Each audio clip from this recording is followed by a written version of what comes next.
Public health and hospitals have been working hard for a long time, and now it's your turn to do your part.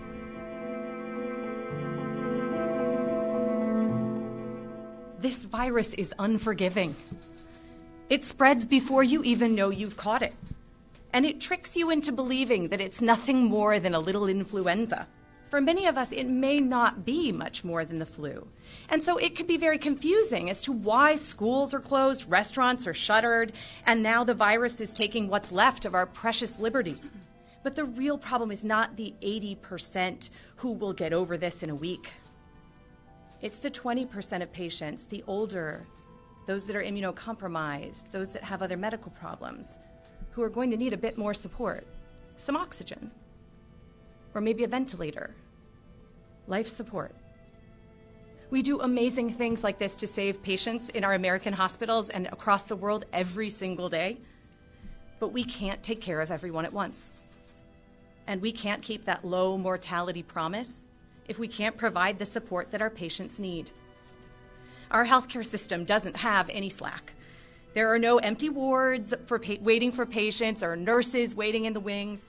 We barely even have enough masks for the nurses that we have. Looking back to the last time we were limited tools and having a dangerous infection spread quickly was the beginning of the 1918 pandemic. 2 cities in America made different choices about how to proceed, and when only a few patients were affected. St. Louis shut itself down and sheltered in place. But Philadelphia went ahead with a huge parade to celebrate those going off to war. A week later, Philadelphia hospitals were overrun and thousands were dead, many more than in St. Louis. This is a cautionary tale for our time. There's no vaccine or readily available antiviral to help stem the tide. All we have to slow the spread is distance, social distance. And if we let every single patient with this infection infect 3 more people, and then each of them infect 2 or 3 more people, there won't be a hospital bed when my mother can't breathe very well, or when yours is coughing too much. How can soccer or book club be so dangerous? Why ask so much of people for just a few hundred cases? Because it's the only way to save those lives. And now is the time. Because the numbers you see today in the news are the people that got sick a week ago. And there are still people today who got sick today who haven't even noticed that they've been sick yet. They picked up the virus, and it will take a week to see that show in our numbers. Waiting for hospitals to be overwhelmed will leave the following week's patients with nowhere to go. In short, without taking drastic measures, the healthy and optimistic among us will doom the vulnerable. We have to fight this fire before it grows too high. These extreme restrictions may seem, in the end, a little anticlimactic, because it's really hard to feel like you're saving the world when you're watching Netflix from your couch. But if we do this right, nothing happens. Yeah. A successful shelter in place means that you're going to feel like it was all for nothing.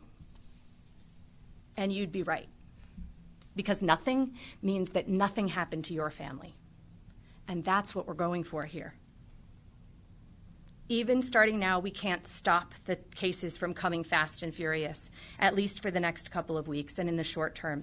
But with a real commitment to sheltering in place and a whole lot of patience, we can help protect our critical workers who need to use public transportation in order to safely get from where they need to go.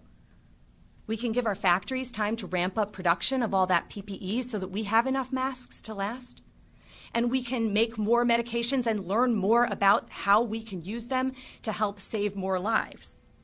Even a little time makes a huge difference. So please don't give up. This isn't the life any of us expected, and certainly there are others who will make much greater sacrifices.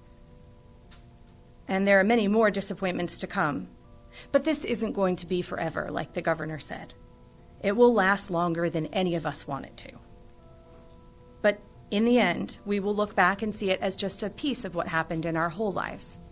And we have to remember that. And I know we'll get through this together and find a way back to the life that we used to live. A huge sacrifice to make, but a sacrifice that can make thousands of differences. Maybe even a difference in your family, too.